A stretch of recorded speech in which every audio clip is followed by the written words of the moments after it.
Ibu akan membacakan tujuan pembelajaran kita pada pagi hari ini.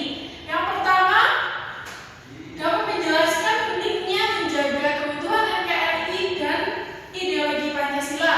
Yang kedua, dapat mengidentifikasi peran serta warga negara dalam menjaga keutuhan NKRI. Selanjutnya, terakhir, kalian dapat meningkatkan kesadaran akan pentingnya persatuan dan kesatuan bangsa. Oke, selanjutnya ada nih ATHG. Ada yang tahu apa itu ATHG? Nggak tahu, Bu. Oke, ATHG adalah ancaman, tantangan, hambatan, dan gangguan. Ancaman terhadap Pancasila dan NKRI adalah mengganti ideologi Pancasila dengan ideologi lain. Selanjutnya, tantangan terhadap Pancasila dan NKRI. Tantangannya adalah perubahan budaya dan teknologi dapat menggeser nilai Pancasila. Selanjutnya, hambatan terhadap Pancasila dan NKRI, kurangnya kesadaran masyarakat dalam menerapkan nilai-nilai Pancasila. Dan yang terakhir ada gangguan terhadap Pancasila dan NKRI, yakni ujaran kebencian dan provokasi yang berpotensi memecah persatuan bangsa. Nah, selanjutnya nih, Ibu akan menjelaskan tentang ancaman terhadap ideologi Pancasila. Yang pertama ada radikalisme dan ekstremisme. Radikalisme dan ekstremisme adalah upaya untuk mengganti Pancasila dengan ideologi lain. Selanjutnya, globalisasi dan liberalisasi adalah budaya asing yang dapat mengikis nilai-nilai Pancasila. Selanjutnya, poin keempat ada Nadifa sama Kak. Nadifa, kalau boleh nongol ya. Tangannya di meja semua. Oke. Selanjutnya poin keempat, penyalahgunaan teknologi, yakni seperti media sosial sebagai alat provokasi dan ujaran kebencian. Jadi anak-anak, kalau kalian menggunakan media sosial harus digunakan secara bijak. Oke, tidak boleh digunakan sebagai alat provokasi dan ujaran kebencian. Selanjutnya ada poin tantangan ideologi Pancasila. Yang pertama ada perubahan sosial dan budaya, seperti modernisasi yang menggeser nilai kebangsaan.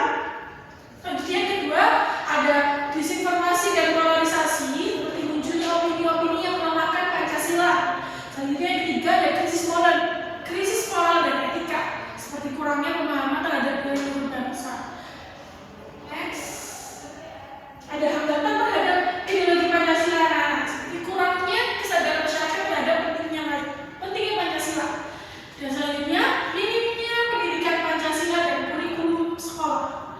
Yang ketiga ada pengaruh negatif budaya asing yang tidak sesuai dengan nilai Pancasila. Jadi, meskipun sekarang sangat banyak pengaruh negatif budaya asing, kita tidak boleh meniru yang negatif. Kita harus mengambil budaya asing nilai-nilai yang positif ya anak-anak. Selanjutnya ada gangguan terhadap ideologi Pancasila. Yang pertama ada gerakan separatisme yang menolak Pancasila sebagai ideologi negara. Yang kedua ada penyebaran ideologi transnasional yang bertentangan dengan Pancasila. Oke, ada poin nih, ancaman terhadap NKRI. Boleh dibacakan, Farida? Ancaman terhadap NKRI yang pertama ada disintegrasi bangsa, yaitu konflik antar suku, ras, agama yang memecah belah persatuan. Yang kedua ada terorisme dan radikalisme, yaitu upaya menggoyahkan stabilitas negara. Yang ketiga ada korupsi dan ketidakadilan sosial, yaitu merusak kepercayaan masyarakat terhadap pemerintah. Dan yang keempat ada intervensi asing, yaitu pengaruh luar yang dapat mengancam kedaulatan bangsa. Oke, terima kasih ya Farida. Sama Bu. Selanjutnya ada tantangan terhadap NKRI. Yang pertama ada globalisasi ekonomi yang dapat meningkatkan ketimpangan sosial. Dan selanjutnya ada ketahanan nasional menghadapi ancaman siber dan teknologi. Yang ketiga ada persaingan yang mempengaruhi stabilitas politik dan ekonomi nasional. Selanjutnya ada poin hambatan terhadap NKRI. Boleh dibaca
yang melakukan korupsi dan birokrasi yang sangat merugikan negara. Selanjutnya ada peran warga dalam menjaga ideologi Pancasila dan NKRI. Apa sih peran warga dalam menjaga ideologi Pancasila dan NKRI ini? Silahkan dibacakan Pius. Yang pertama adalah menanamkan nilai Pancasila dalam kehidupan sehari-hari. Kemudian yang kedua